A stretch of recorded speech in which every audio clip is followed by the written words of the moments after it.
Today I'm going to do a review of the Light Phone 2. So the thing is, when you get a phone that is only supposed to do a couple things, you'd actually expect it to be good at these things because it doesn't have to do much. And even though I really wanted to like this phone, I did not really find it good enough in the basic functions it's supposed to do. Okay, the first thing you'll notice about this phone that it is an e-ink display, which I really like. These are the apps that come with it. You've got your plain old phone, you have the alarm. You can set multiple alarms. There's a calculator, which is very fun to use. The calendar does sync with your computer calendar if you wanted to. It has a hotspot. It does have music. I'll talk about that in a second. Oh, and you can take notes.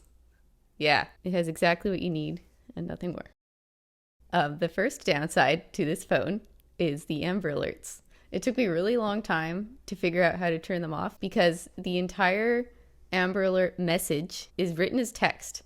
It's tiny, so you can't even read it. And then it has a voice, an AI voice, read the entire message to you. File abduction and delete. TX.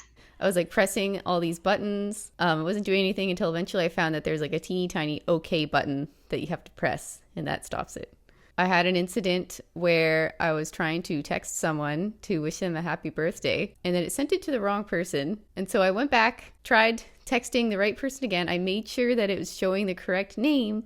And then when I pressed send, it sent it to the wrong person again, even though I had double checked. It's not me. It was the phone, I swear.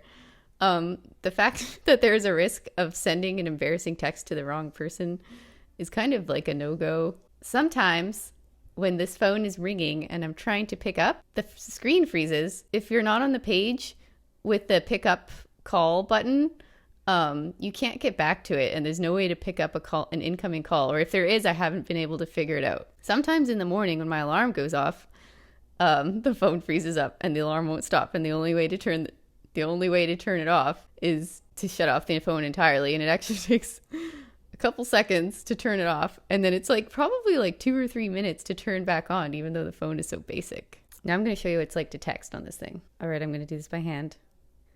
Hey. How? Oops. It's very easy to make mistakes. To correct them is annoying. How is... Nope. Is it going?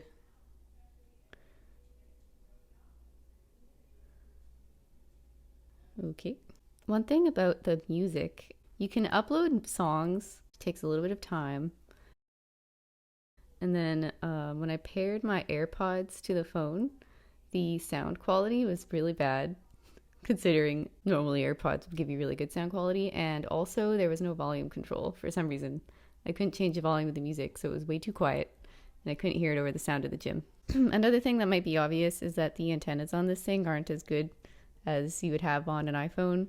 I did go from an iPhone 13 Pro to this, and we were living in a fairly rural area at the time, and I had like almost no cell phone signal, whereas I did before with the iPhone.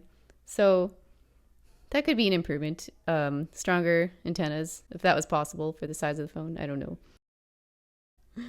So this little phone here costs $299 US. You would expect a lot for a dumb phone that costs $300. I mean, the only other dumb phone I've used is the Nokia 3310, and that was like $100 Canadian. The only problem with the Nokia that is that the charging stopped working, and it was way too easy to accidentally call 911 because the buttons were exterior and there was no way to turn off the hold down that one button that called 911, and it happened at least twice. So I noticed also that there are many occasions where I didn't hear it ring, even though I might have only been one room away and it was on full maximum volume. And I realized it's because if I have it face down, it completely muffles the sound of the speaker. And there were many times when I put it down because I didn't realize this was the problem, and then I missed so many phone calls because of it. Now, the big thing too is that this is an e-ink display, like a Kindle, which has like a 3-week battery life. How long do you think the battery life is on this phone? I barely get 2 days. I have to charge this thing like every day almost. And I believe the reason is because the inefficiency of the backlight I don't think it's very good at detecting when it needs the backlight or when it doesn't. Okay, look at how much sunlight and daylight we have here, but it's clear that the backlight is on the phone. I have to kind of angle it a little bit, but you can see that the blue light is there. Let's try going to the bathroom where I can turn off the light entirely. Let's see if the light comes on. So I wish there were better dumb phones, because if it was actually good at being a phone, then it would be a lot easier to maintain use of it. But because it's not, and because texting is a pain, I don't consider texting to be a problem as far as phone usage goes. The battery life is unacceptable for being an e-ink screen. I don't understand why this doesn't last at least a week.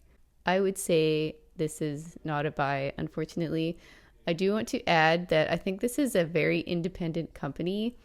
They don't have the research and development or, that kind of background and money that Apple and Samsung have. So obviously it's going to be a lot harder for them to provide like higher quality specs at a more affordable price because they don't have the economies of scale. And I understand that.